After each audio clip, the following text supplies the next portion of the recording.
You wake to a mind already in motion. The list starts running before your feet touch the floor. Messages wait, deadlines stack, and somewhere between breakfast and the first call, a small part of you braces for impact. You are not dramatic. You are honest. Life has weight. Yet beneath the noise, there is a steadier rhythm waiting for you to hear it. Think of this book as a quiet training ground, not a stage. No cheering crowd, no quick fixes, just you and the simple drills that turn shaky moments into solid footing. Many of us were taught to push through, to raise the voice, to rush the answer. That might win a moment, but it often costs the day. The truth is simpler and kinder. You are not behind. You are not broken. You are simply untrained in one very specific skill set. The skill of noticing before reacting. The skill of choosing a pace when pressure shouts for speed. In a training ground, you do not judge the first repetition. You practice it. You breathe. You return. Progress here is not loud. It is repeatable. Picture a modest room with open windows and clean floor space. On one wall hangs a clear plan for practice. On another sits a bench where you rest between sets. This is where we will work together. We will not swing between extremes. We will learn small movements that hold under real weight. You will learn how to pause when your chest tightens, how to find language for what you feel, and how to direct that energy into a useful step. You will learn how to build a baseline that carries you through long days without burning your edge. Good morning, everyone. Today we begin by making one promise. We train the mind like a craft, not a contest. We trade quick reactions for steady responses. We keep the work simple enough to do on a busy day and strong enough to matter on a hard one. If you have spent years taking care of others, holding teams together, or walking through losses with a steady face, this space is for you. Your experience is not a burden here. It is fuel. We will shape it into calm, clarity, and control. What you will not find are complicated theories or harsh demands. You will find practices that fit into minutes, not hours. You will find language that you can use in a meeting, at a kitchen table, or alone in a parked car. You will learn to treat a trigger like a starting bell for awareness, not a trap. You will set up a daily floor made of sleep, water, movement, and purpose, so that pressure has less room to break you. You will see how repetition rewires patterns until calm is no longer something you chase. It is something you carry. Because this is serious, let me pause. Before the day rushes in, take a moment to like the video and subscribe, only if you truly enjoy what I am doing here. And in the comments, write your location, your time zone, and the time right now, this morning. Now open the curtains and let the light in. Pour a glass of water. Maybe brew a coffee or tea. Set your phone to do not disturb. And take one deep breath. Let's begin our journey this morning. Chapter 1. The Thief of Peace. You step into a crowded street of thoughts each morning. Sounds stack, faces blur, and a quiet figure brushes past your attention. By the time you notice, something is missing. It is not your wallet, it is your calm. That is how reactivity works. It is a pickpocket. It steals the most valuable thing you carry in exchange for a moment that felt strong, but cost far more than it paid. Reactivity does not announce itself with a drum. It arrives as a tight jaw, a heated face, a shallow breath. A message arrives with a sharp tone and your body surges forward as if pulled by a string. You type fast. You speak fast. For a brief beat, it feels like power. Then the bill lands. Focus gone. Energy scattered. Trust with someone you care about weakened. The pickpocket smiles and slips back into the crowd. The first task in this chapter is seeing the thief early. Start with body signals. Where do you feel the first tug? Maybe it rises in the chest like pressure. Maybe it pricks behind the eyes. Maybe it crawls down the neck. When you can locate it, you can label it. This is activation, not truth. Your body is loud, but loud does not equal wise. You are learning to notice before you obey. Next, understand the hidden cost ledger. A reactive moment seems small. It is rarely small. One sharp reply at work can turn a useful discussion into a defense contest. The real work gets delayed while pride takes the stage. One pointed sentence at home can build a small wall that takes a week to climb down from. One public outburst can erase a year of quiet reliability in a few seconds. The thief does not always take money. It takes momentum. Think of the habit loop that enables the theft. There is a trigger, a snap, and a spiral. The trigger might be interruption, perceived disrespect, or an old fear of being ignored. The snap is the fast push of words or actions. The spiral is the aftermath, where your mind replays the scene and your body carries leftover tension. If the loop stays invisible, it repeats. The pickpocket knows the route and meets you there tomorrow. Let us walk through 3 common streets where the thief waits. The first is public challenge. You present an idea, someone calls out a flaw in a sharp tone. Heat rushes to your face. You defend quickly. The room stops listening to content and starts watching tone. Even if your point was right, the moment is lost. The second is intimate friction. A loved one throws a careless line when tired.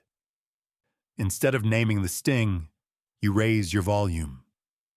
The words land, but so does a silence afterward that feels colder than the argument. The third is digital misread. A delayed response feels like rejection. You fill the gap with stories, then fire off a message with more heat than the situation deserved. Hours later, you learn they were simply busy. The thief walks away with your piece, and you helped carry the bag. What prevents the theft is not a lecture about patience. It is a simple on-the-spot drill that buys you a gap. The palm check is your first tool. When you feel the tug, place a hand lightly on your chest. This physical cue reminds you that you are here, not trapped inside the story. Breathe in through the nose, then breathe out a little longer than you breathed in. Whisper to yourself in thought, I am noticing, not obeying. Feel the ground under your feet. Look for 3 facts in the scene and name them silently. Facts slow the flood.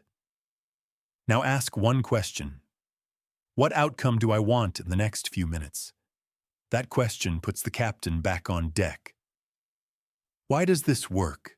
The body believes speed equals safety. The palm check signals safety. A longer exhale tells your nervous system that you are not in danger. The simple sentence in your mind separates you from the surge. You are not the feeling. You are the person noticing the feeling. With that small space, you can choose words that match your goal instead of words that match your adrenaline.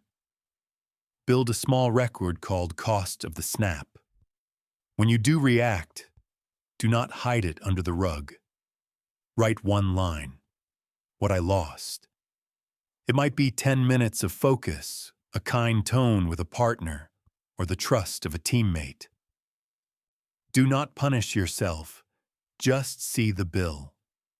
Awareness spends like currency. The more you see the price, the less willing you become to buy the quick thrill. Practice also needs rehearsal when the stakes are low. Choose a daily micro-trigger to train on. It could be a slow app, a line at a store, or a minor spill. Run the palm check.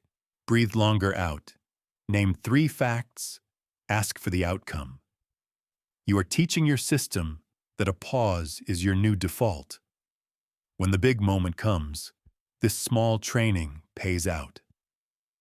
There is a difference between a boundary and a blast. This chapter does not ask you to accept poor behavior. It asks you to choose the manner and moment to address it. A calm boundary spoken 1 hour later often protects more than a hot sentence spoken now.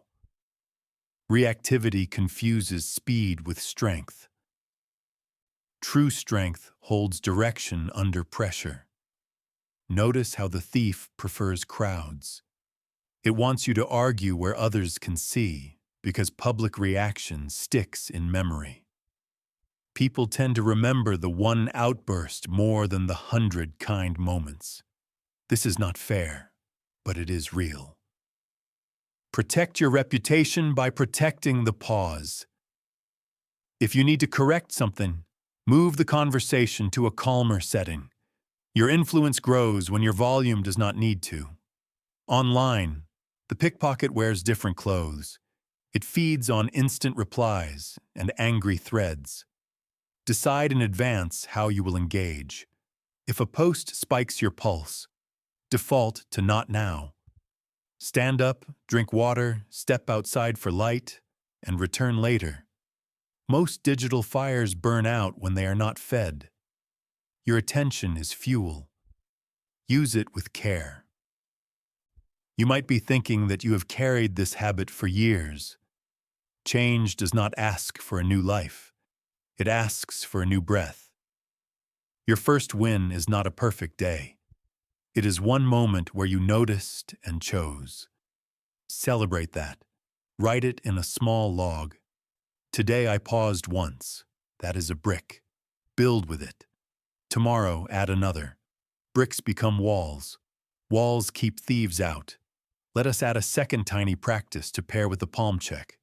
It is the outcome line. Before you speak in a heated moment, think a single sentence. I want clarity and respect, or I want progress on the real problem. Hold that line in your mind as you choose your next words. If your sentence does not serve the line, choose fewer words or no words for now. Silence is not surrender. It is a tool. You also need a simple repair move for when you slip. After a reactive moment, return and own your part without excuses. Say that you spoke too fast and that you want to reset the tone so the real issue can be solved. Repair does not erase the moment, but it restores direction. The thief hates repair because it closes the pocket it reached into. Here is your micro action for today. Pick one recurring trigger. Write it down. Next to it, write your body signal, your palm check steps, and your outcome line. Keep it where you can see it. When the trigger appears, run the drill once. At night, add one line to your cost of the snap or to your pause win log. Keep both lists short and alive. They are mirrors. They help you see the face you are building. As this chapter lands, remember the image. A crowded street, a light touch, a missing calm. You now know the pattern. You have a hand on your chest, a breath with a longer exhale, and a mind that asks for outcomes, not explosions. The thief will try again. That is its nature. Your nature is changing. Each small pause is a guard posted at the gate. Hold this picture as we step ahead. You have protected your pockets. Now you need a map. To keep your calm, you must understand the inner streets where alarms ring and captains arrive. In the next chapter, You will learn the tug inside your own mind and how to use that half-second gap to choose your route long before the crowd can push you. Chapter 2. The Brain's Tug of War. There is a moment inside every hard exchange when two parts of you begin to pull in different directions. One part rings a loud bell. It wants action now. The other part lifts a steady hand. It wants you to wait, to see, to choose. Think of them as a harbor bell and a ship captain. The bell is useful. It warns of rocks and fast weather. The captain is essential. The captain reads the sky, checks the charts, and guides the wheel. When the bell is allowed to steer, the ship zigzags. When the captain takes the wheel, the same sea becomes navigable. Your body is built to keep you safe. That is not a flaw. It is a gift. When a tone turns sharp or a face tightens, your inner alarm floods the system with energy. Muscles prime.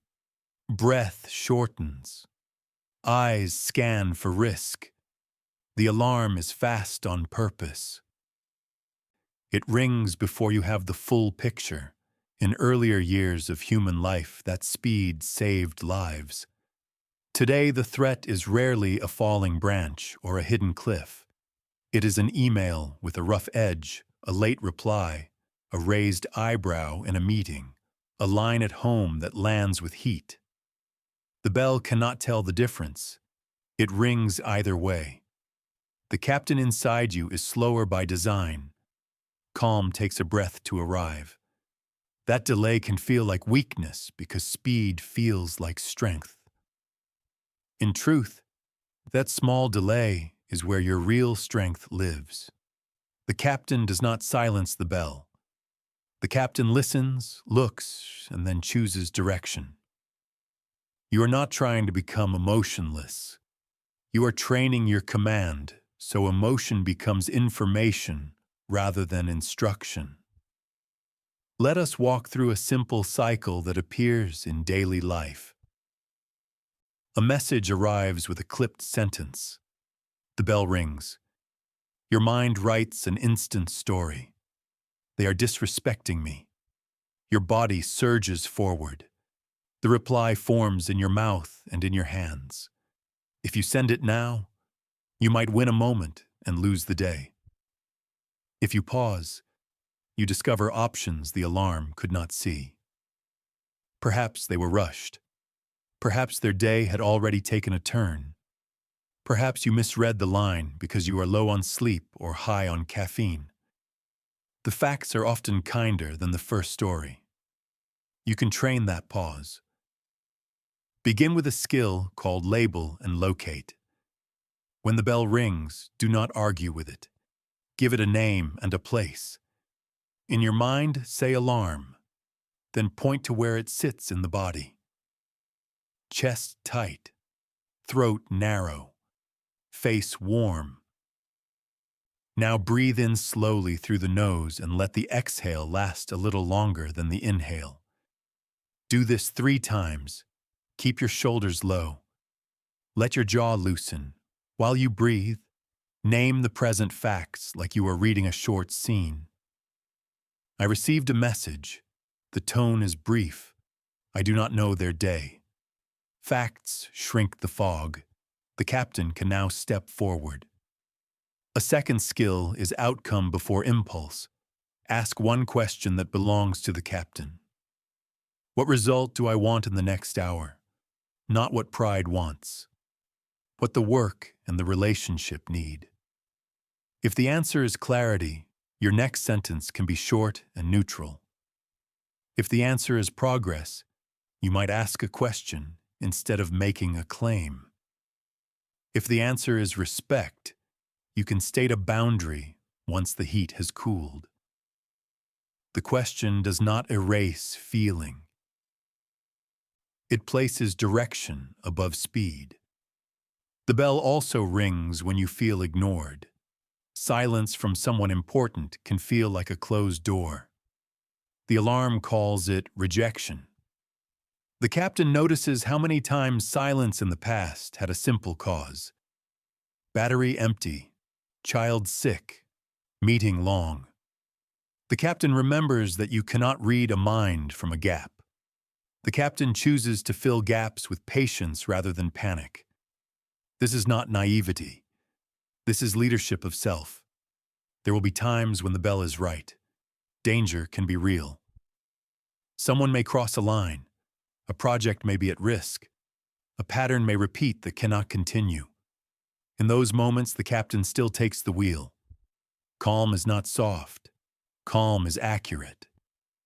Calm picks the setting where a hard message can be heard. Calm chooses words that fit the goal. Calm does not waste your case on volume. It invests your case in timing and clarity. Your inner tug of war also shows up in your body's energy level. When you are tired, hungry, dehydrated, or oversaturated with noise, the bell grows louder and the captain grows quiet. That is not a character flaw. It is mechanics. If you want the captain to win more often, you must give the captain a fair chance. Sleep steadies the hand. Water softens the edges. A short walk resets a wound-up coil. Light on your face in the morning sets a calmer rhythm for the day. These are not side notes. They are the conditions under which the captain can do the job. You may worry that pausing will make you look weak or unsure. Consider this. People trust steadiness more than speed. In a tense room, the calm voice becomes the compass. When you breathe before you speak, you buy attention that a burst of heat would burn. Over time, your reputation shifts. You are seen as the person who can hold the line without raising the volume. That trust is influence. Influence moves work. Influence protects relationships. Influence grows careers. The bell cannot give you that. Only the captain can. Here's a small scene to make this practical. A colleague challenges your plan in front of others. The bell rings. Your chest tightens. You feel the old urge to clap back. Label and locate. Alarm. Chest. Breathe long out. Name facts. A challenge was made. I have a plan. I can choose when and how to respond. Ask for the result you want in the next hour. If the result is a better plan, you might say, let me walk through the constraints I was solving for. Then invite the challenge into the process rather than turning it into a contest. If the result is maintaining team trust, you might say, I hear your concern. I will circle back after this session with options. Then follow through in private where tone is easier to keep clean. The bell got you moving. The captain kept you from crashing. Another scene. At home, a tired partner drops a rough line. The bell calls it disrespect. The captain sees fatigue. Label and locate. Breathe. Decide whether your goal is connection or correction. If connection is the goal, you can choose to check on their day first and address tone later when both of you have more fuel. If correction is needed, you can say later with a steady voice that tone makes it hard to hear the message, and that you want to find a way to speak that keeps both of you on the same side. This is not avoidance. This is order. Digital space needs the captain as much as any room. The bell loves a fast send. The captain loves a clean tomorrow. If you feel the tug while typing, step away for 1 minute. Not as a trick, as a standard. Many fires die in a minute when oxygen is removed. If the fire still matters after a minute, you can return with the question of outcome and the steadier hand that follows. As you train these skills, keep your expectations human. Some days the bell will win. That is part of practice. The aim is not perfection. The aim is a shorter delay before the captain arrives, and a faster recovery when you slip. Each time you label and locate, you wire a path for the captain to walk. Each time you ask for outcome, you widen that path. Over weeks, the walk becomes a road. Over months, the road becomes a reflex. Reflection prompt for this chapter.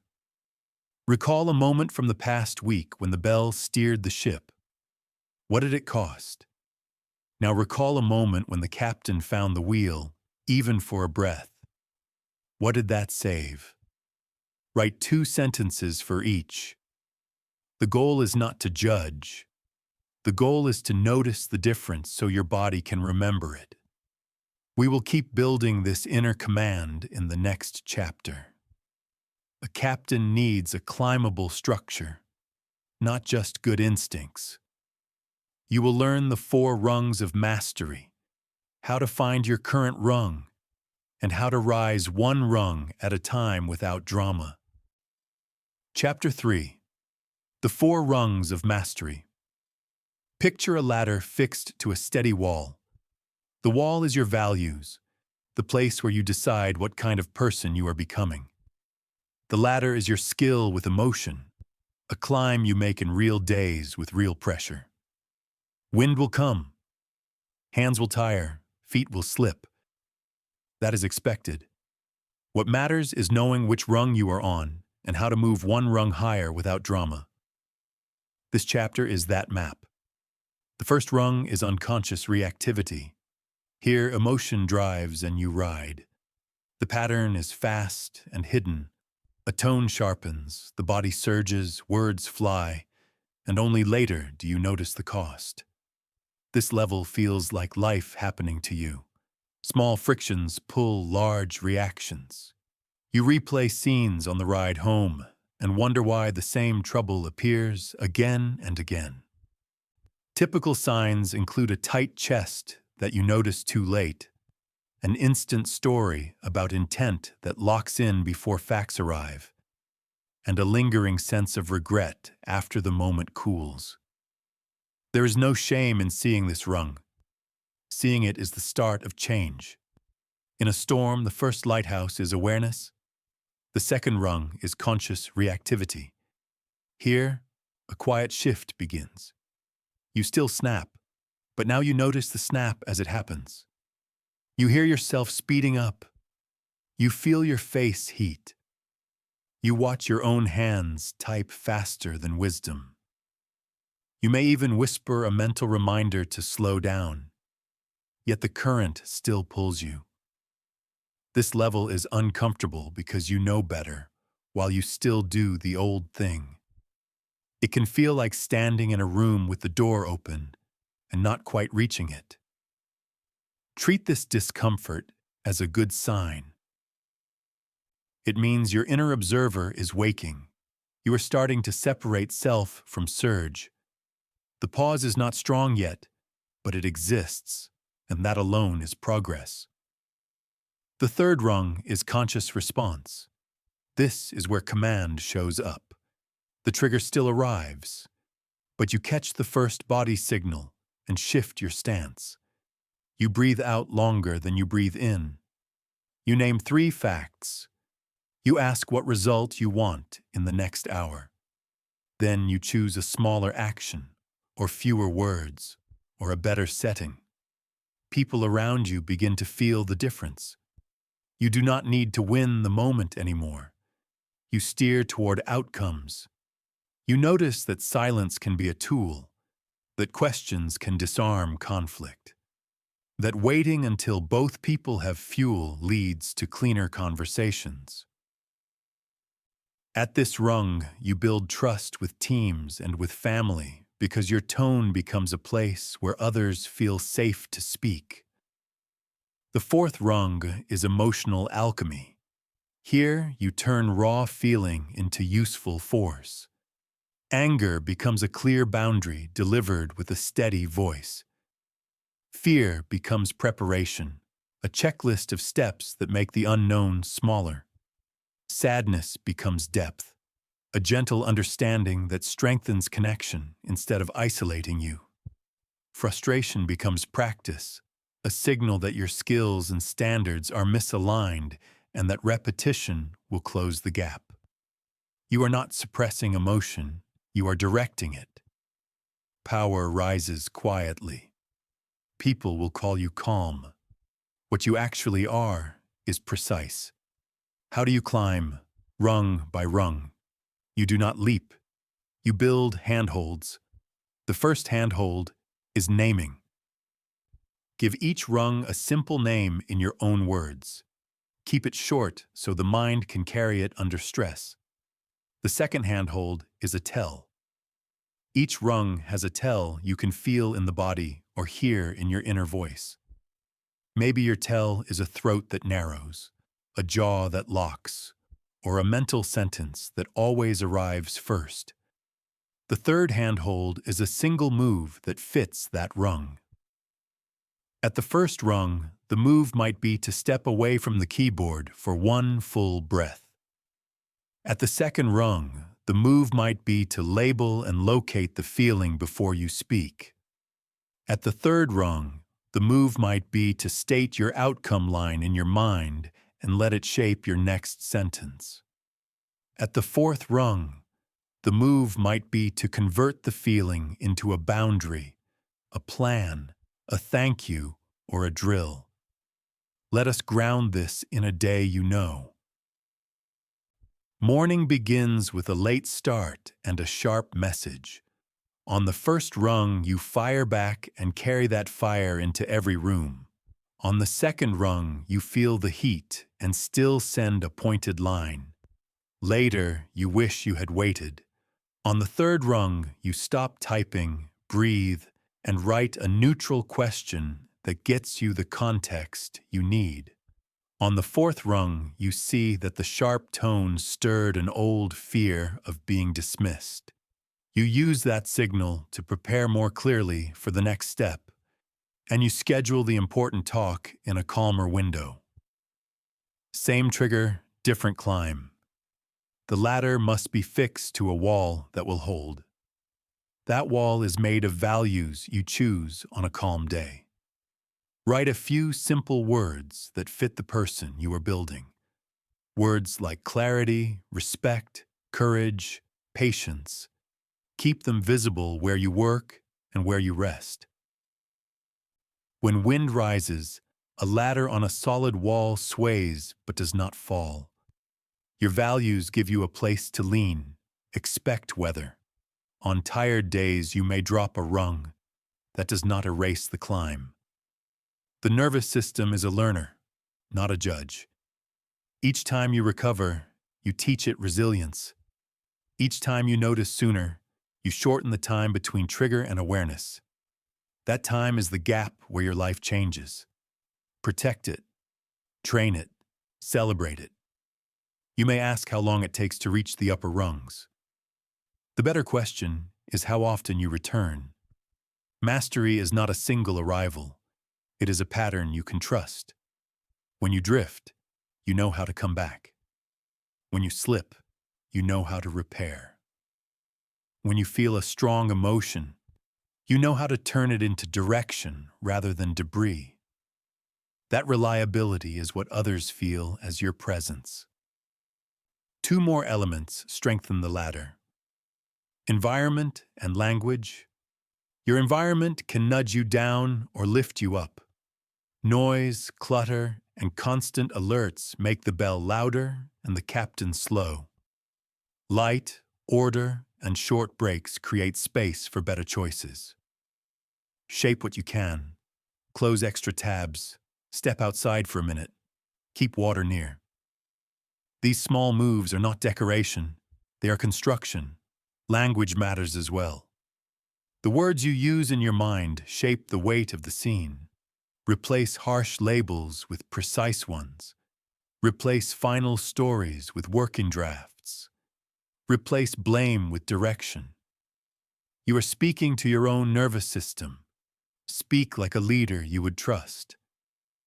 Let us visit each rung one more time with a single clear picture.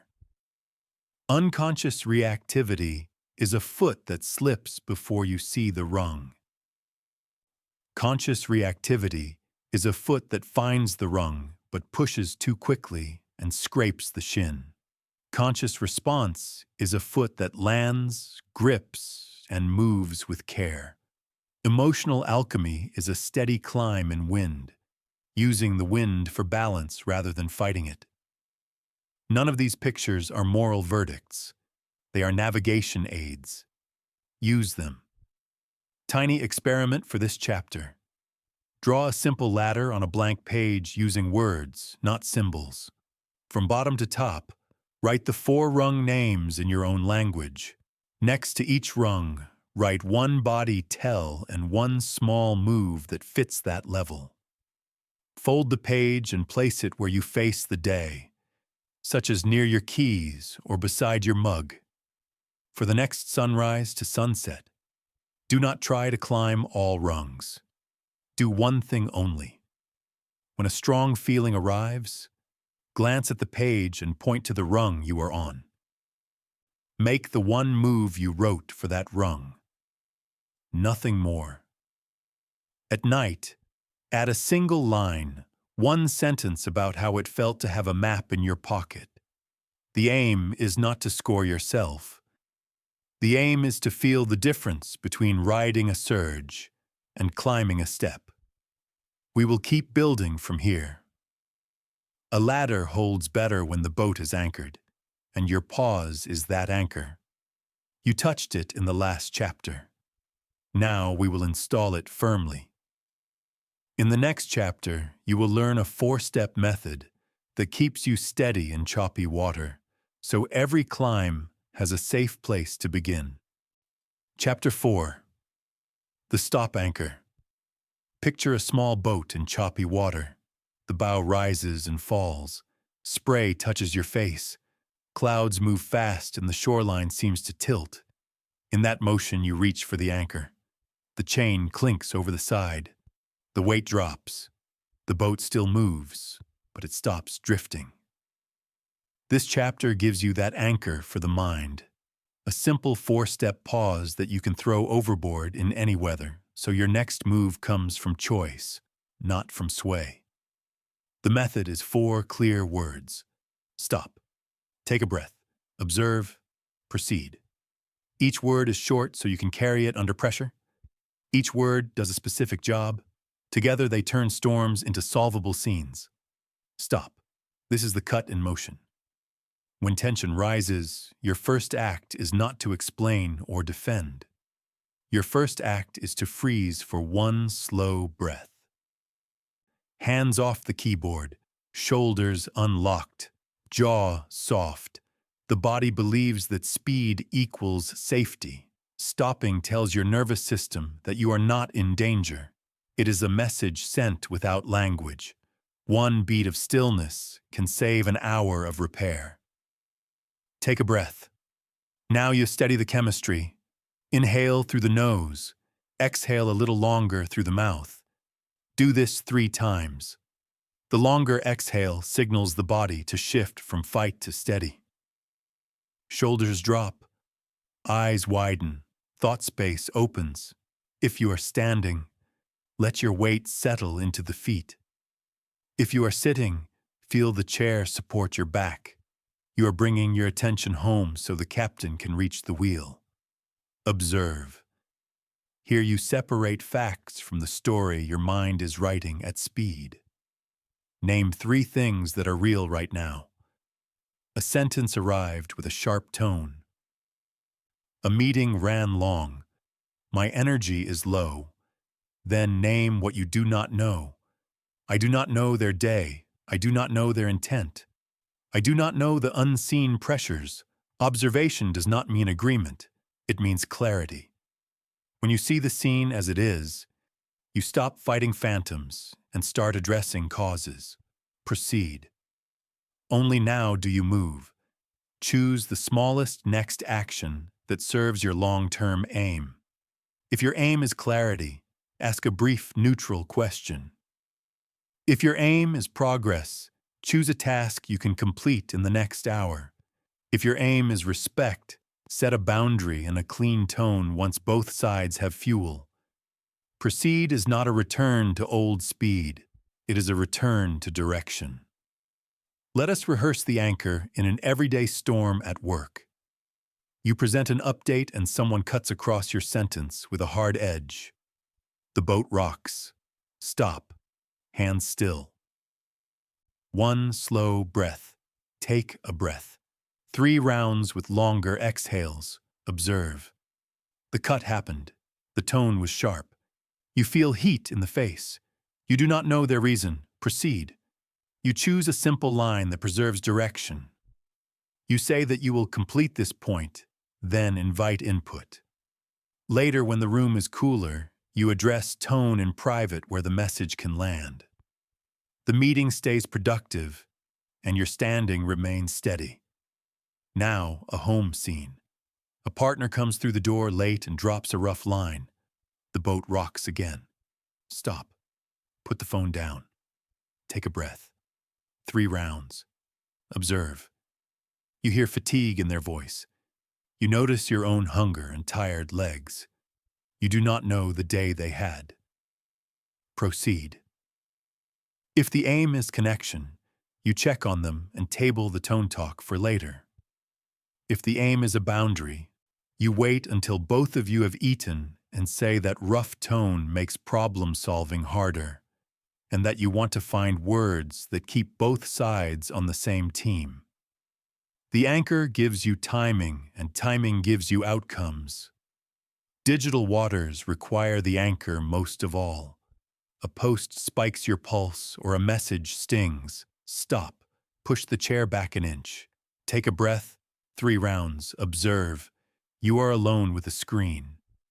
No emergency is occurring. Your mind is filling blanks with old fears. Proceed. You choose not now and step to the window for light or to the sink for water. Many fires die when they are not fed. If a response is still needed after the walk, you return with a cooler hand and a clearer line. Write the 4 words on a pocket card, 1 word on each line. Keep the card where your hand will find it in moments that matter. Touching the card becomes a physical cue.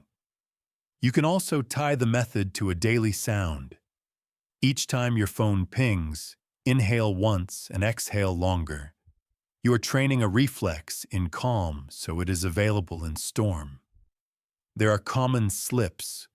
One is using the pause as a way to bury feeling. That is not the purpose. You are not erasing the signal. You are giving it a lane. You will still address the issue. You will do it from ground, not from mid-air. Another slip is turning observe into overthink. Keep it plain. Facts first, unknowns second. No essays, no courtroom. Just a clear scene so the next move fits reality. Build a 2-sentence aim to pair with your anchor. Before you speak in a hard moment, think this quietly. I want a cleaner outcome than a quick win. I will choose words that protect that outcome. Aim gives the anchor something to hold. Without aim, the boat can still spin around the chain. With aim, the hull turns toward the right shore. Understand why this works. The body rush is old and meant for physical danger. Most modern storms are social and cognitive. Breath and stillness update the body so the brain can follow. Then observation reduces distortion. Then action re-enters with a smaller step that moves the day forward. This is not theory. It is a sequence you can feel. When you forget the anchor, you still have a repair. Return and name your part. Say that you moved too fast and that you want to reset the tone so the real work can continue. Then bring one practical suggestion. A time to talk. A clearer question. A simpler plan. Repair does not make you weak. It makes you trustworthy. People can work with someone who owns the wheel after a wobble. Tiny experiment for this chapter. Make that pocket card today. 4 lines. Stop, take a breath, Observe, proceed. Place it with your keys or next to your screen. Choose one low-stakes moment to practice: a slow load on a page, a long line, a minor delay. Run the anchor once. At night, write one sentence about the feeling of dropping weight into the water. If you forgot, write one sentence about where the chain slipped. Either way, you learn. Either way, you build. The more you use this anchor, the more your days gain a rhythm. You begin to trust that even when the wind rises, you have a way to hold position long enough to choose. That choice is the heart of emotional strength. It is not the removal of weather. It is the ability to steer inside it. As we move forward, the boat still needs tools on deck. An anchor holds you in place. Tools help you shape the moment once you are steady. In the next chapter, we will open the craftsman's kit and stock it with reframing, precise naming, body regulation, time zoom, and energy management. So your steady boat can also be a capable one when the water gets busy. Chapter 5. The Craftsman's Kit. Imagine a small workshop with light on the bench and tools arranged within reach. A vise to steady the work, a whetstone to sharpen edges, a small brush to clear dust so you can see the grain. This chapter turns your workshop into a set of mental tools. When pressure rises, you reach for the right piece, use it cleanly, and set it back in place for next time. No drama, no scramble, just the right tool for the job. First on the bench is reframing. Events do not carry fixed meanings. You supply that meaning with the story you tell. Reframing is the practice of changing the angle so a setback becomes data, not identity. Think of a board with a knot. You could call it ruined, or you could call it a feature, and place it where the design can carry it. When a plan slips, the first story might be, "I failed." The reframed story becomes, "I am learning what the work demands." This is not pretending. It is practical sight. A reframe does three small things. It names what happened with clean language, it removes judgment words, and it asks what this teaches. Use a simple sentence pattern. The event happened. The lesson is this. The next step is that. With repetition, your mind looks for structure instead of shame. Second is precise labeling. Unnamed emotion spreads like dust and hides the lines you need to cut. When you give a feeling an exact name, its size often shrinks to fit the truth. Stress is a fog word. Name the detail. Tight chest and worry about timeline. Disappointment that the effort was not seen. Irritation at a broken promise. Precise labels move activity from swirl to shape. To practice, pause and answer two questions. What is the strongest feeling in me right now? What exactly is it about? Keep answers brief and plain. If you struggle to find words, keep a small list near your bench. Words like worry, dread, doubt, anger, sadness, envy, guilt, relief, pride. Over time, you will build your own set, and your hand will find the right one faster. Third is body regulation. Some days the tool you need is not a thought. It is a way to settle the body so the mind can follow. Emotion lives in muscle, breath, and posture. You cannot sand a board while the table shakes. Body regulation is how you steady the table. 3 moves are simple and repeatable. First, breathe with a longer exhale. Inhale through the nose, then let the breath out more slowly through the mouth. Do this 3 to 5 rounds. Second, release tension on purpose. Roll shoulders, unclench the jaw, press feet into the ground, and let the hips settle. Third, use water and light. A splash of cool water on the face or a short step outdoors under the sky signals safety to the system. You are not trying to erase feeling. You are creating conditions where your next cut is straight. Fourth is timeline zoom. In the workshop, you sometimes step back to see the whole piece. Up close, a small scratch looks like a ruin. 3 steps back, it is barely there. Timeline zoom is that step back in time. Ask how this will feel in 1 hour, 1 day, and 1 month. Often the answer is smaller than the current rush suggests. This does not dismiss the moment. It right-sizes it. In high-pressure scenes, you can also zoom in, not out. Ask what the next best single action is. Write 1 clear sentence. Make 1 call. Walk once around the block. Both zoom in and zoom out protect you from drama by returning you to scale. Fifth is energy management. A good craftsperson cares for tools. Blades rust without oil, edges dull without a stone. Your body and mind are the tools of your work. When energy is low, small triggers feel large. When energy is steady, the same triggers pass like wind through trees. Simple pillars carry far. Sleep enough and at regular times so the system resets. Drink water through the day. Eat steady meals with real food to avoid sharp mood swings. Move your body daily. Even a short walk unclogs the mind. Limit noisy inputs. What you consume becomes your inner weather. Choose sources that inform without inflaming. These basics are not glamorous, but they turn a fragile day into a durable one. Now let us fit the tools to common jobs. A client sends a hard message. Before, your pattern was to defend fast and stew later. In the workshop, you set the message on the bench. Reframe it. The event happened.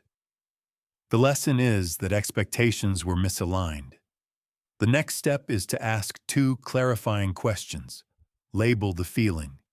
Irritation and worry about reputation. Regulate the body. 3 long exhales. Timeline zoom. In 1 day, this will be a resolved thread if I aim for clarity.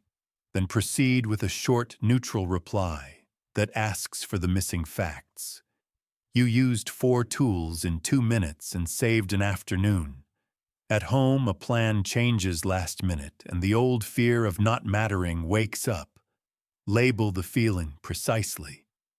Hurt that my time was not considered. Regulate. Shoulders down. Breath out longer. Reframe. The change may be about their constraints, not my worth. The next step is to say calmly that you want to be looped earlier next time, and to agree on a simple check in rhythm. Timeline zoom. In a week, a small habit shift here will prevent the same sting. You protected the bond and stated a standard without sparks. On a personal project, you miss a target you set. The first story might be, I lack discipline. On the bench, rewrite it. The event happened. The lesson is that my plan ignored my energy dips. The next step is to move the hard task to morning when focus is clean. Label the feeling. Frustration with myself. Regulate with a brisk walk. Zoom out. In 1 month, this small schedule change will matter more than today's score. Then put the new block on the calendar. A clean cut replaces a self-wound. When you begin using tools, you may grab too many at once. Keep it simple. 1 tool per moment is enough. Over time, you will sense which tool fits which job. Reframing turns meaning. Labeling turns fog to shape. Regulation turns noise to signal. Timeline turns scale. Energy turns fragility to stamina. You will also learn to sequence them, like a craftsperson moving from rough cut to fine sand. First, steady the table, then measure, then cut, then finish. A word on language inside the workshop. Speak to yourself like a foreman you would trust. Short directives beat harsh judgment. Phrases like next small step or name it, then move will carry you better than blame. You are training your crew, not punishing them. The tone you use in your own mind becomes the climate of your day. Keep your bench clear. Clutter hides tools. In practice, that means reducing constant alerts, closing extra tabs, and cleaning the physical space where you work. A clear bench makes reaching for the right tool a reflex, not a search. Put a small card near your screen that lists the 5 tools by name. Seeing the list will remind you that you have options when pressure wants to convince you that you do not. Tiny experiment for this chapter. For the next sunrise to sunset, choose only one tool to practice across all moments. If your choice is precise labeling, carry a small note card. Each time you feel a wave, write a single word that captures it, then one short sentence about what it is about. If your choice is reframing, use the sentence pattern 3 times in the day. Event, lesson, next step. If your choice is body regulation, pair every stressful ping with 3 slow exhales. Keep the scope narrow. 1 tool. 1 day. At night, write 1 sentence about how that tool changed the shape of your day. You are not collecting trophies. You are building reach. From here, the workshop needs a floor that does not give way when the world leans on you. Tools are strong, but they work best on solid ground. In the next chapter, we will pour that foundation by setting routines that protect your sleep, your focus, and your sense of purpose, so your craft holds even on long weeks with real weight. Chapter 6. Laying the daily floor.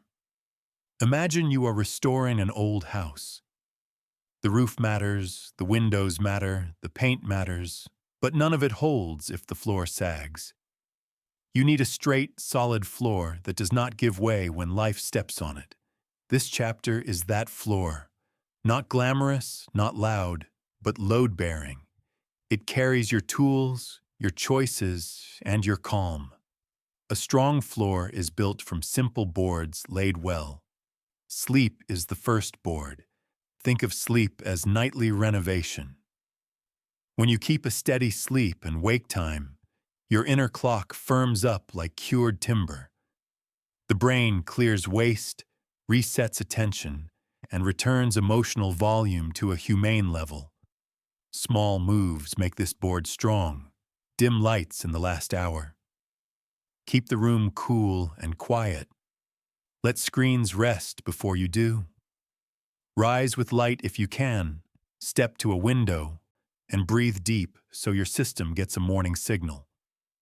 A rested mind responds. A depleted mind reacts. Food is the second board. Food is not only fuel, it is pace.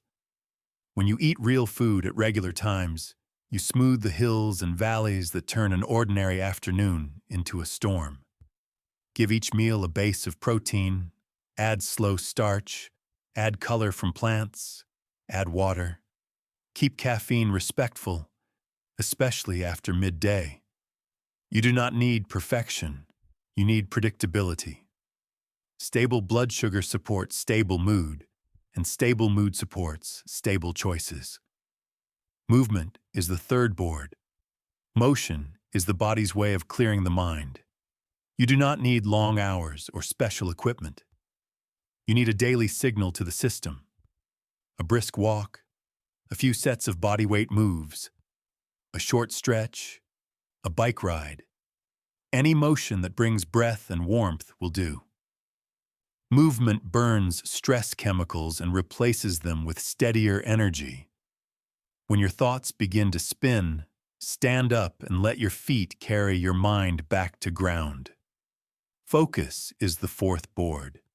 The modern world scatters attention like sawdust. You regain focus by designing it on purpose. Build your day around a few protected blocks. One block in the morning when your mind is fresh, one smaller block later when the day has tested you. During a block, silence extra alerts, close spare tabs, and keep only the tools you need within reach. Put your phone out of sight. Make the block long enough to matter and short enough to respect your reality. Even a small protected block can move a large task. Cognitive flexibility is the fifth board. Rigid minds crack. Flexible minds bend and rebound. You train flexibility by meeting ideas that do not match your own and staying curious without surrendering your center. Read something that challenges you. Ask someone to explain their view. Notice where your first reaction is to dismiss, then practice asking one more question. Flexibility is not indecision. It is strength that can turn without breaking. Meaning is the sixth board. Without meaning, discipline dries into resentment. With meaning, discipline becomes devotion. Write down a few words that name what you are building toward. Words like freedom, service, steadiness, family, craft. Place them where your eyes land in the morning. Let choices serve those words. When a hard day asks why keep going, you already have your answer. Purpose is the beam that runs beneath all other boards. Environment is the seventh board. The room shapes the rhythm. Clutter invites friction. Order invites ease. A clear desk, a made bed, a tidy kitchen counter, each is a small vote for calm. Light matters too. Open curtains in the morning. Step outside for sky when energy dips. Sound matters. Choose music that steadies or silence that restores. What surrounds you either drains or charges your system. Build a room that helps you be who you are trying to become. Strategic stress is the eighth board. Growth needs challenge, but challenge must be chosen and contained. If life is all comfort, you weaken. If life is all strain, you fray. Set gentle drills that stretch you a little, then let the system recover. A short cold shower, a tough set of repetitions, a direct conversation you have delayed, a new skill learned in tiny steps. Treat these as training, not punishment. You are teaching your body that discomfort does not equal danger. Recovery is the ninth board. A bow that stays drawn will snap. Plan small restores into the week. A quiet walk with no earbuds. A slow meal with someone who does not rush you. A half day off screens. A bath, a book, a bench in a park. Rest does not announce itself. You must schedule it, protect it, and meet it without guilt. High output requires high recovery. You do not earn rest after excellence. You earn excellence by resting. Put these boards together and you have a floor that holds. The magic is not in any single piece. The magic is in their steady fit. Sleep makes food choices easier. Food stabilizes focus. Focus frees time for movement. Movement lifts mood so you can hold boundaries with grace. Boundaries protect sleep. Around and around the floor strengthens with use. You may worry that a floor like this is rigid. It is not. It bends with your life. Some weeks you travel. Some weeks a child needs extra care. Some weeks a project takes the table.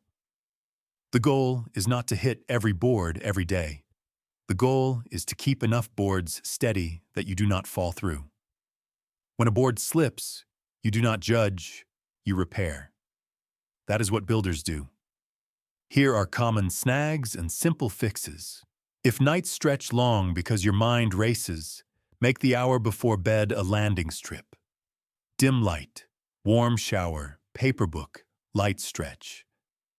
If mornings start late and rushed, prepare one thing before sleep, perhaps clothes ready or a filled water bottle by the sink. If focus leaks out through alerts, move your phone to another room during one protected block. If movement keeps sliding, tie it to an anchor you already do. Walk right after lunch. Stretch while the kettle warms. Small links make habits stick. Language matters as much as logistics. Speak to yourself like a steady foreman, not a scolding critic. Short lines help. One small block, one clean meal, one honest pause. These lines keep you moving without drama. You are building for years, not chasing a weekend sprint. Baseline tweak for this chapter.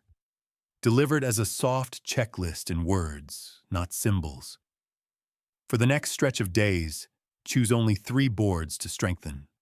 1 from body care, such as sleep or movement. 1 from focus, such as protected blocks or fewer alerts. 1 from meaning, such as a morning glance at your values. Write a single sentence for each chosen board, naming the smallest step that would make it sturdier in your real week. Place those sentences where you start your day. Do not rate yourself. Notice. Repair as needed. Let the floor teach you where it needs more nails. Hold the house image as we close. With a floor that does not sag, storms can rattle the windows without moving the foundation. You walk differently when you trust what is under your feet. In the next chapter, we will step beneath the floorboards and look at the wiring. How repeated choices change the brain itself, and how practice turns calm from an effort into a default that meets you even when weather turns rough. Chapter 7. Rewiring the house. Walk with me beneath the floor we just laid. The air is cooler here. Beams run steady from wall to wall. Along those beams you see the wiring that carries light to every room. When the wiring is old, the lights flicker. When the wiring is clean, a single switch fills the house with calm brightness. This chapter is about rewiring, not in theory but in practice. Your mind is not a block of stone. It is a living workshop where paths are carved by what you repeat. The boards above do not only support your day. Over time, they change the circuit itself. Think of every reaction as a groove in soft wood. The more you take the same turn, the deeper the groove becomes. That is why fast anger can feel automatic, and why patient breath can, with practice, become just as automatic. The brain does not prefer one path because it is right. It prefers the path that is used. Repetition is the carpenter here. What you repeat becomes easier to repeat. This is good news. It means you are not trapped by yesterday's wiring. It also means you must choose your repetitions carefully. Return to our earlier images. The harbor bell and the captain. The ladder of rungs. The anchor. The kit on the bench. The floor. Each tool and image has been teaching the same lesson in different rooms of the house. You are building a habit of pausing, labeling, choosing, and moving with direction. Each time you do it, a faint line is drawn in the wiring. Each time you do it again, the line grows thicker. Eventually, the current prefers the new path. Calm stops being a performance. It becomes a default. Here's a simple way to feel this shift. In the first weeks of practice, you will notice pauses that feel forced. You might think, I am faking calm. You are not faking, you are training. At first, a new switch can feel stiff. Then it begins to click with a gentle sound. Keep going. The mind learns by rhythm. Short and honest repetitions are worth more than rare heroic efforts. One clear pause today, another tomorrow, a third the next day, and soon the circuit favors steadiness. Let us talk about the tug between the bell and the captain in wiring terms. When the alarm rings, energy floods the system. The old circuit shouts, "Move now." Your training builds a neighboring circuit that whispers, "Wait and see." At first, the shout wins, then the whisper grows louder. With enough repetitions, the whisper becomes a steady voice that reaches you sooner than before. That is the gap you are learning to protect. The time between spark and choice. Shorten that time and you change your days. Your body helps here. Breath with a longer exhale is not a slogan. It is a signal wire that tells the system the fire is not real. Shoulders lowered and jaw soft are not poses. They are mechanical ways to free the switch from sticking. Water, light, and a short walk are not decorations. They are house power.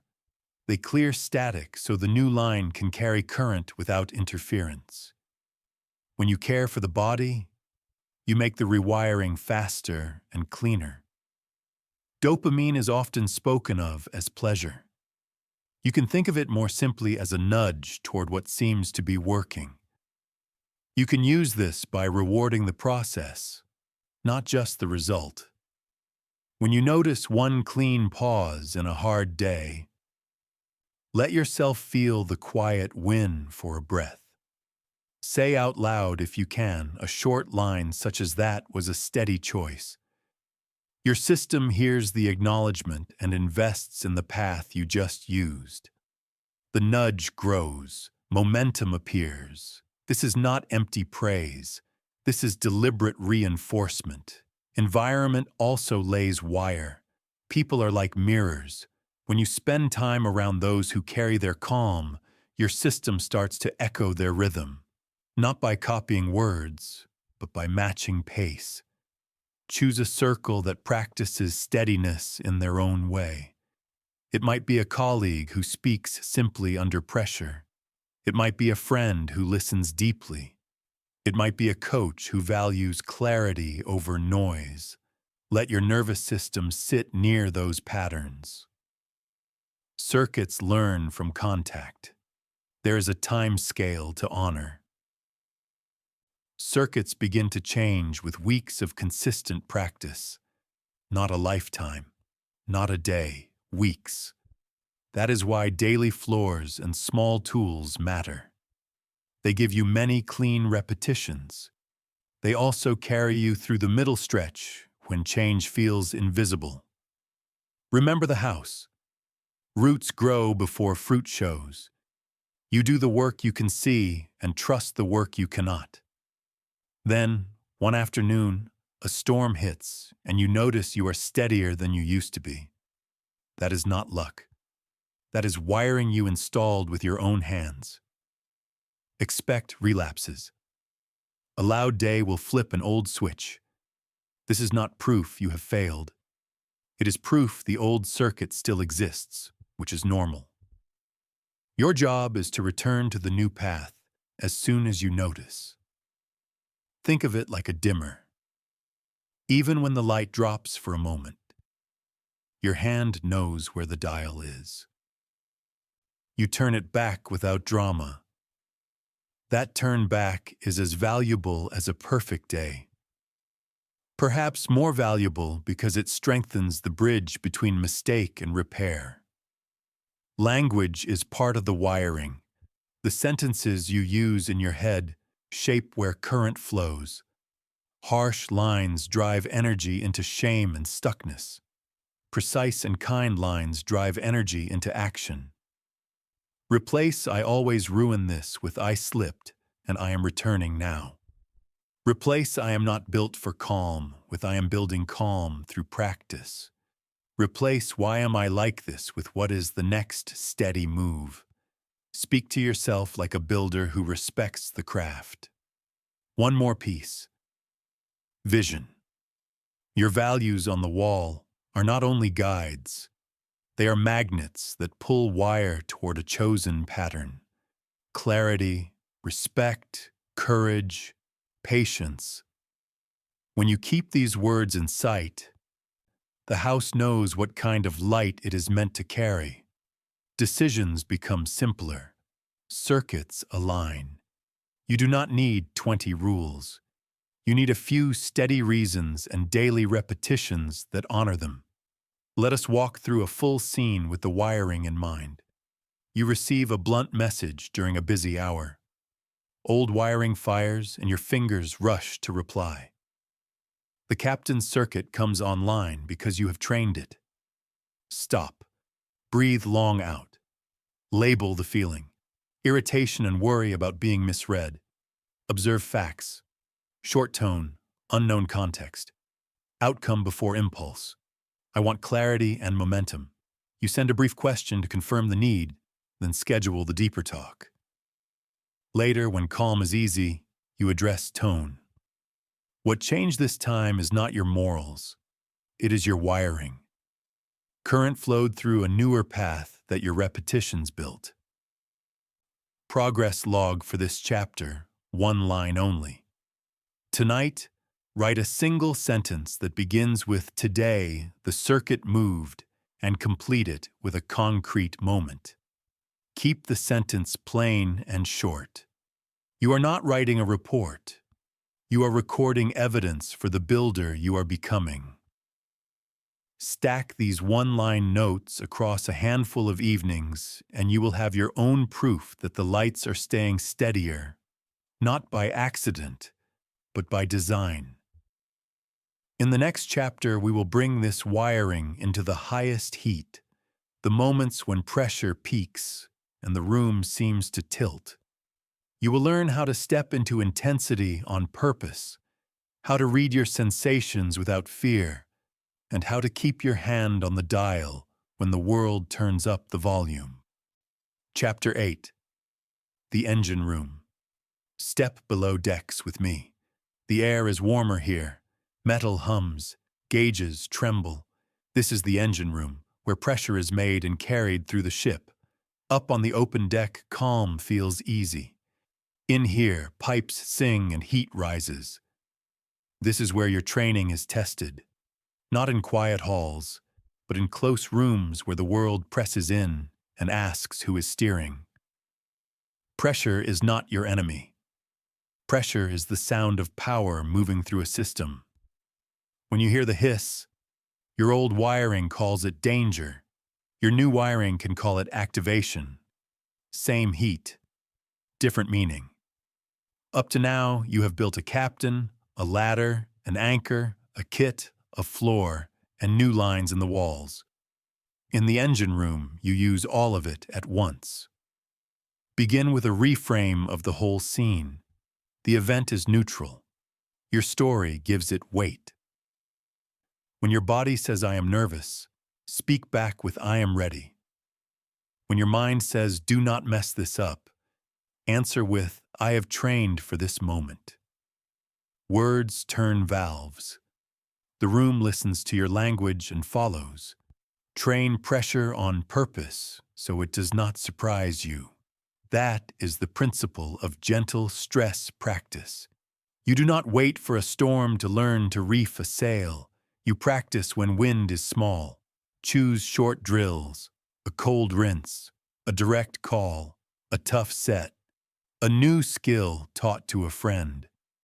Every time you step into a chosen challenge and keep your breath long on the way through, your system learns that intensity is not the same as harm. That learning is gold in the engine room. When pressure rises, pull your stop anchor fast. Stop. One still beat. Take a breath. Inhale through the nose. Exhale longer through the mouth. Observe. Name what is real and what is unknown. Proceed. Choose the smallest next move that serves the larger goal. In the engine room, the steps are the same, only closer together. Your pauses get shorter, not because you are rushing, but because your practice is deep. Use emotional granularity to keep the gauges honest. If you call every strong feeling fear, The room will feel like a threat. Name it right, and you get your hands back. Is this panic, or is this energy? Is this dread, or is this anticipation? Is this shame, or is this a cue to prepare better? Accurate names turn flood into flow. Focus on process over outcome. Pressure loves to drag the mind to the scoreboard. What if I fail? What will they think? You do not steer by staring at the horizon line. You steer by taking the next correct turn of the wheel. Ask one question. What is the next best action in this minute? Then do only that. Breathe. Speak one clean sentence. Ask one precise question. Place one firm boundary. Make one careful cut. String a few correct minutes together and the room cools. Let us test this with a public moment. You stand to speak. The room is bright. Eyes turn. Your chest tightens. Old wiring says flee. New wiring runs the sequence. Stop. One still beat with shoulders down. Take a breath. Exhale longer. Observe. My heart is fast. My voice will warm in the first lines. These people want a clear map. Proceed. Plant both feet. Lift from the crown of the head. Speak your first sentence slower than you think. Look at one face, then the next. Think in blocks, not in a river. You are not fighting your body. You are guiding it. A negotiation at work.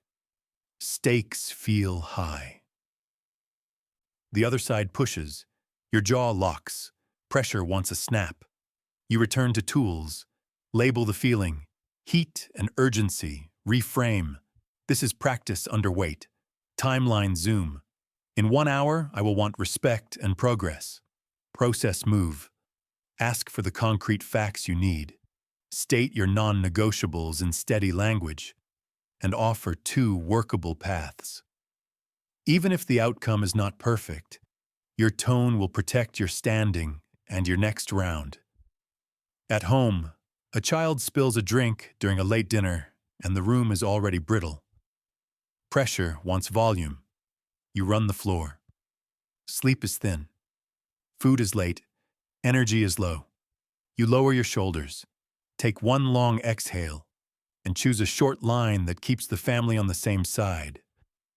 Towels first. Talk later. You clean together. When calm returns, you teach the lesson without heat. The engine room is also a kitchen at 9 at night. After pressure, do not rush past the learning. Do an after action with kindness, not courtroom energy. Ask 3 soft questions. What worked? What slipped? What will I do next time? Keep your answers brief. Write 1 line if you can. Your brain will begin to see patterns. You will notice that a long exhale at the start saves you from 20 fixes at the end. You will notice that slow first sentences make whole talks steadier. You will notice that hard conversations land when you state aims early and choose simple words. Treat pressure as a privilege. If the moment carries weight, it means your role matters. It means you are trusted. It means the system believes you can carry heat. That does not mean say yes to everything. It means meet the weight you choose with respect for your craft. When the engine hums, you are alive to your purpose. Mind your energy in the hours before known pressure. Sleep the night before. Drink water. Keep caffeine modest. Walk for 10 minutes to clear static. A small warm-up makes big moments feel normal.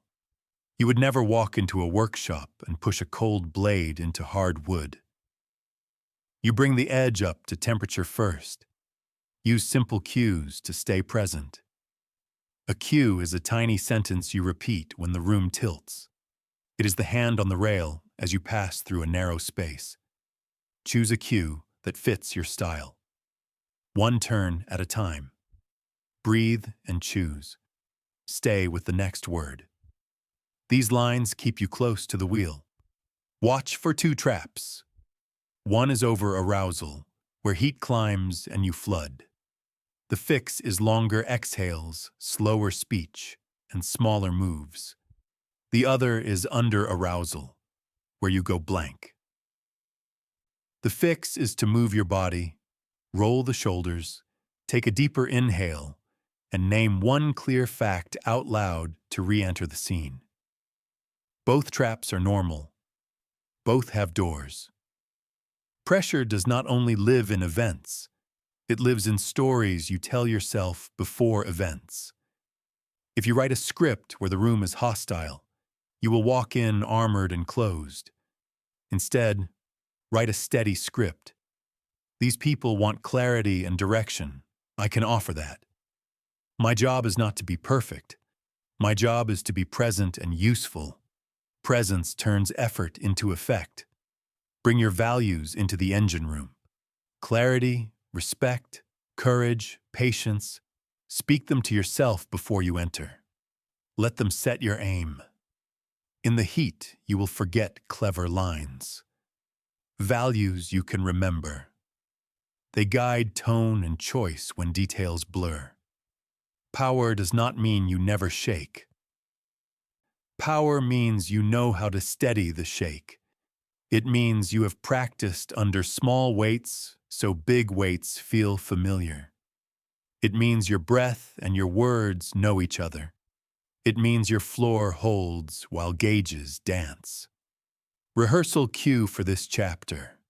One line to use when heat rises. Breathe long, name the truth. Take the next small turn. Chapter 9. The Forge of Pain. Pain will visit every life. If you treat it like an enemy to outrun, it will chase you into smaller rooms. If you treat it like a master to obey, it will bend your days toward bitterness. But if you bring pain into the workshop, set it on the bench, and learn how to heat and shape it, pain becomes a forge. The same fire that can warp a beam can also temper steel. This chapter shows you how to turn raw heat into clean strength without glamour and without denial. First, a clear warning. Unused pain hardens into armor that weighs you down. It shows up as a quick temper, a closed jaw, a life built around avoiding small risks because a large hurt once split the floor. That path looks safe at first. Over time, it traps you in narrow corridors where joy and connection cannot pass. The aim here is not to make you fearless or numb. The aim is to keep you open enough to learn and steady enough to act. Begin by seeing pain as information and energy. Information tells you what matters. Energy gives you fuel. When you confuse the two, you either drown in feeling or you shut it off and run on fumes. In the forge, you separate signal from surge. You read the temperature and you use the heat. Anger is a signal. It often points to a breached boundary or a neglected standard. Untrained anger swings a hammer in every direction and breaks what you value most. Trained anger becomes a firm line delivered with a calm voice. It says this behavior does not fit the work we are doing together, and it says it once. You move from explosion to precision. Fear is a map. It lights up the edges of what is unknown or important. Untrained fear makes the unknown look like a cliff. Trained fear becomes preparation. You pack the right tools. You practice the hard part. You set smaller steps across the gap. The terrain does not change. Your feet do. Sadness is depth. It shows that something mattered. Untrained sadness pushes you into isolation, where thoughts echo and grow heavy. Trained sadness draws you toward honest contact and ritual.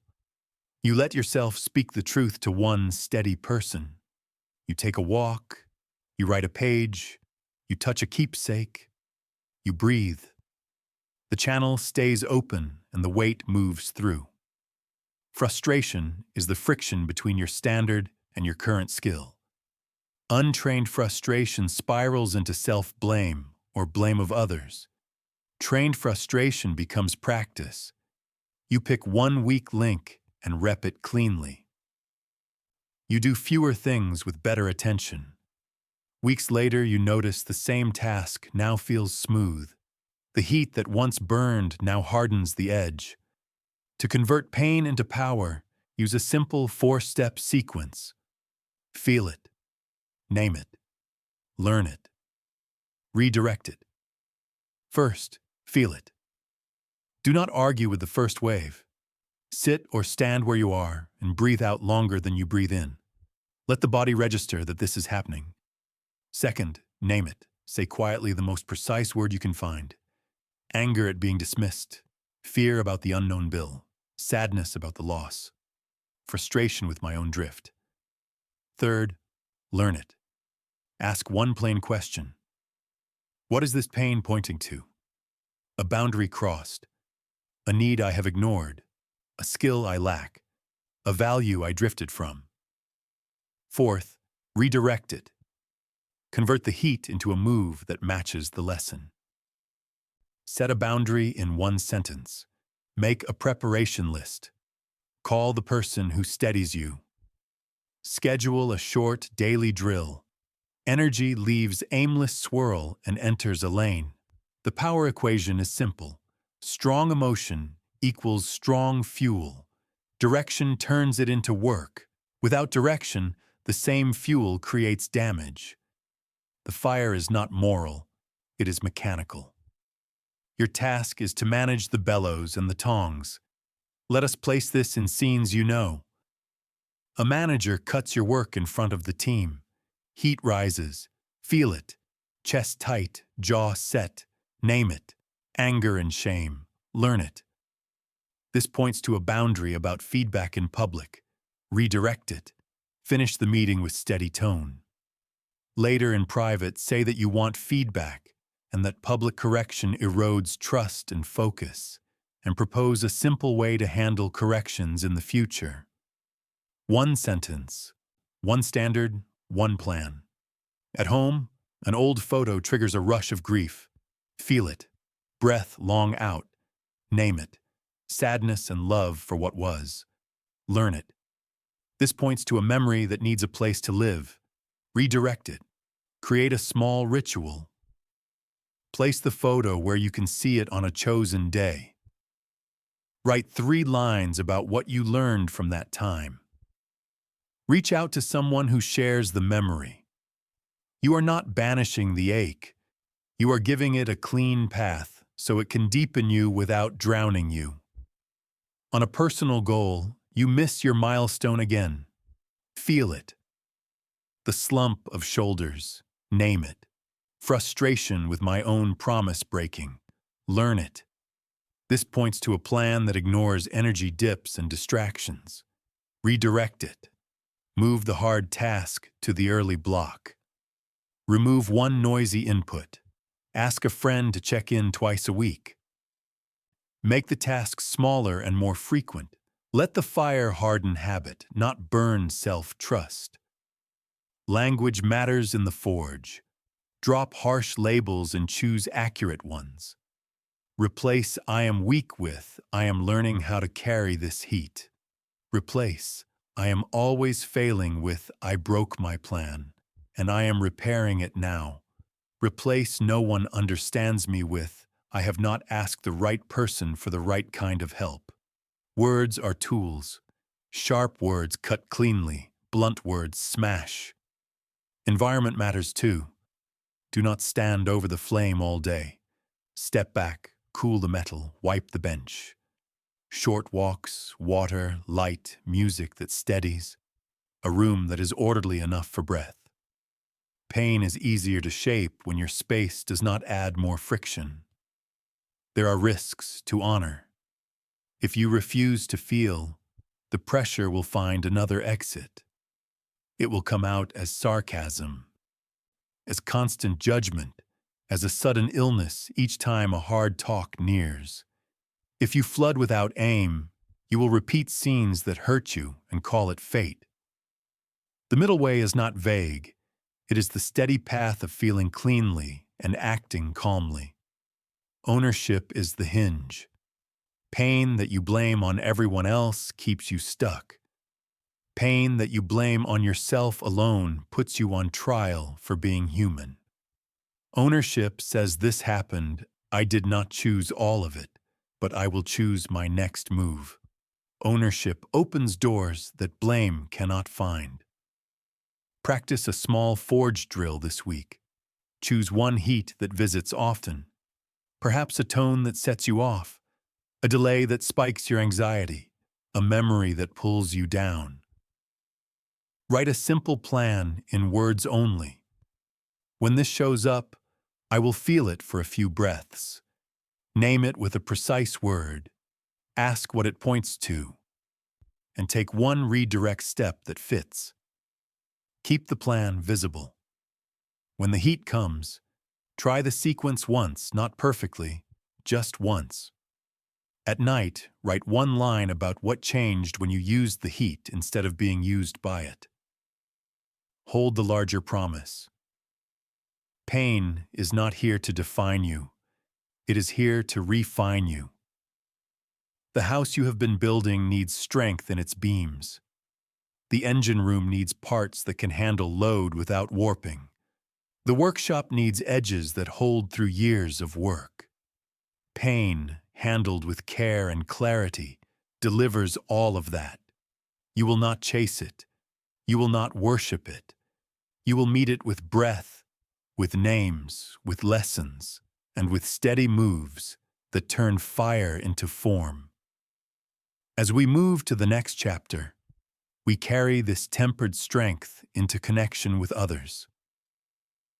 Calm is not finished until it can hold its shape in conversations, in conflict, and in closeness.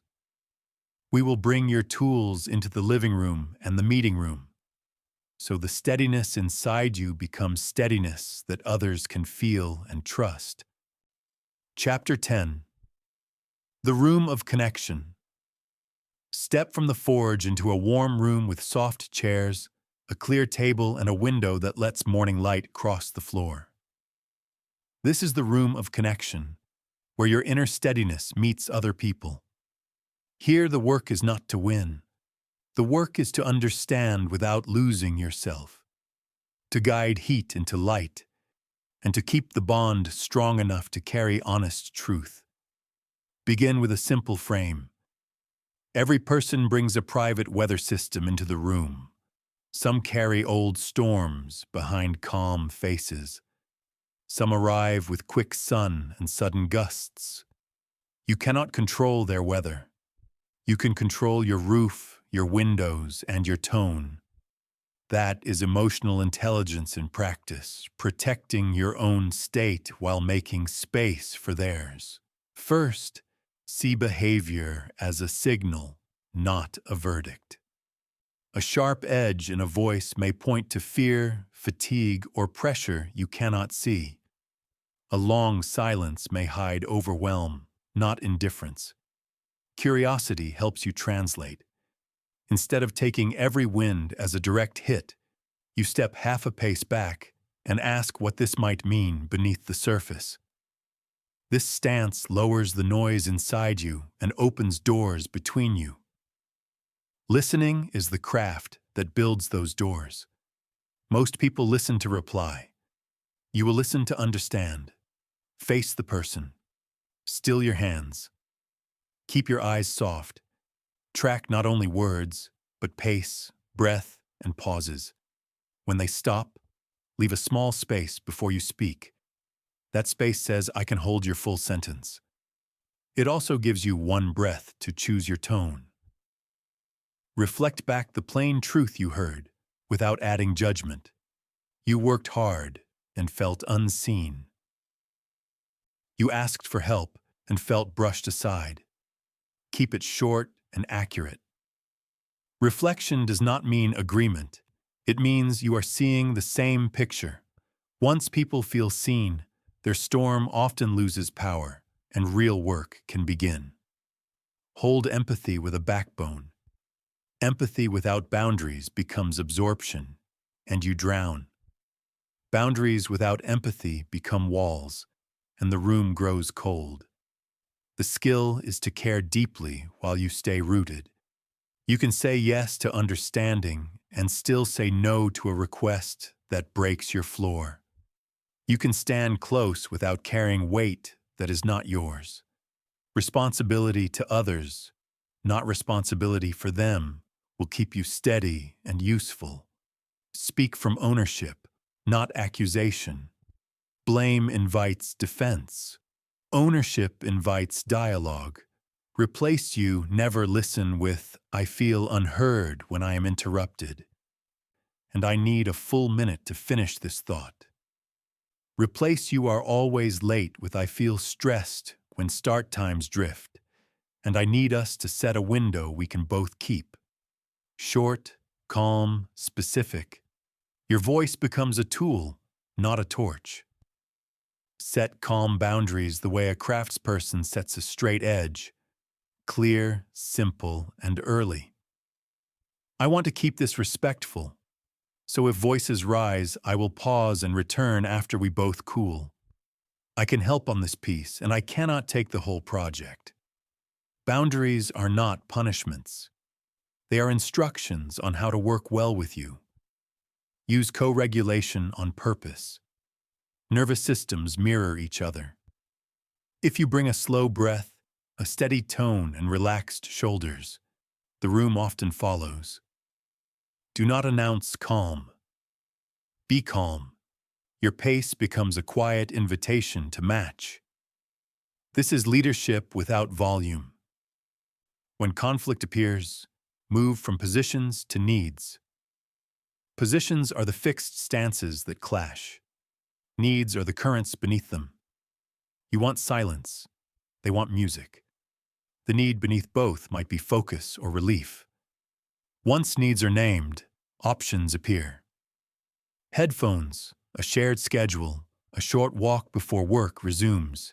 Needs create bridges where positions build cliffs. Ask better questions. What outcome would feel right to you? What part matters most? What would make this easier to keep tomorrow? Good questions turn heat into information. Information turns fights into plans. Bring your tools from earlier chapters into this room. Stop to break the reflex. Take a breath to cool the air. Observe to separate fact from story. Proceed with a small, clean move. Label your own feelings so it does not leak as tone. Reframe the moment as practice, not proof. Zoom the timeline so one bad hour does not define a bond. Guard your energy so patience has fuel. Mind the phrases you choose. Short beats sharp, simple beats clever. Speak in plain boards, not tangled vines. When you're wrong, own it early. I missed that. I am repairing it now. Repair is stronger than performance. People trust those who can correct course without drama. Notice the common traps. One trap is personalizing everything. You make every breeze about your worth. Step back.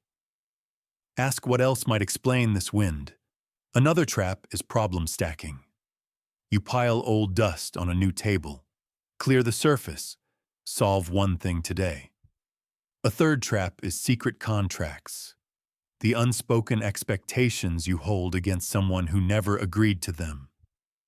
Speak your contracts out loud. Make them mutual or let them go. Use the room itself as a tool.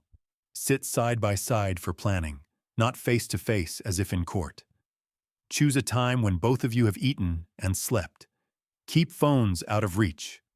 Light the space. Small design choices lower friction and raise grace. Bring values to the center of the table. Clarity, respect, courage, patience. When a talk tilts, name the value you choose to serve. I want clarity more than victory. I want respect more than speed. Values keep you aimed when emotion wants you to score points. They also show the other person what kind of partner you are. Practice short repairs after hard moments. A message the next morning that names one truth and one intention can save days of distance. Yesterday was sharp. My aim is teamwork. I am ready to reset and solve the right problem. Repairs do not erase what happened. They reopen the door so learning can enter. In families, pace matters more than speeches. Children, partners, and elders feel your nervous system before they hear your logic. Lower your voice. Slow your words. Get to their height. Name the feeling you see. You look worried. You seem tired. Then ask one gentle question. How can we make this hour easier? Connection grows when people feel safe enough to be honest. At work, add structure. Begin tense meetings with the desired outcome and the steps you propose, then invite edits. When conflict rises, time box the hardest part and schedule a second round rather than forcing a finish in a bad state. End by naming decisions, owners, and first actions. Structure is kindness when emotions are high. Do not let sarcasm into this room. It feels sharp and clever in your mouth and lands as contempt in the other heart. Contempt rots beams. Choose clean honesty over crooked jokes. Keep a small ritual that restores connection after long weeks. A device-free meal. A walk at dusk. A shared playlist while you cook. Rituals are the nails that hold the trim to the frame. They are small, regular, and strong. If the other person refuses safety, your task changes. Protect your floor. Seek counsel. Make distance when needed. Calm is not compliance with harm. Emotional intelligence includes the courage to step away from patterns that break you. Close with a simple practice you can try today. Choose one relationship that matters. Write one sentence that names a value you want to bring into your next talk. Place it where you will see it before you meet. In the conversation, use one tool, either a slow breath before you answer, or a short reflection of what you heard, or one boundary in a clear tone. Afterward, write one line about what felt different. Small, steady moves remake the room. When your inner house is wired for calm and your rooms are cared for with presence and skill, connection stops being a gamble. It becomes a craft. People may still arrive with weather. You will still feel wind, but the room will hold. And in that held space, truth can travel. Trust can grow. And the work you do together can carry real weight without cracking. Outcome. You have built a quiet power that does not need noise to prove itself. You know how to pause, breathe, and choose when storms rise. You can feel deeply without drowning, speak clearly without cutting, and hold boundaries without hardening your heart. Your house is steady, your workshop is ready, your engine room hums, and your forge runs clean. You are no longer pulled by every gust. You let weather pass while you steer. Keep it simple. Start your morning with one slow breath and one clear intention. In the day, make one steady choice when pressure visits. At night, write one short line about what you handled well. Repeat. Rhythm becomes wiring. Wiring becomes identity. Identity becomes peace that travels with you. You will still shake at times. That is human. What changes now is your return. You return to center faster. You return to kindness sooner. You return to purpose with less effort. This is your craft now. Calm is not the end of feeling. It is feeling held by awareness. Walk forward with a soft spine and a steady gaze. Lead with clarity. Repair quickly. Protect your floor. Share your light. Let your presence be the proof. Before the day rushes in, take a moment to like the video and subscribe, only if you truly enjoy what I was doing here.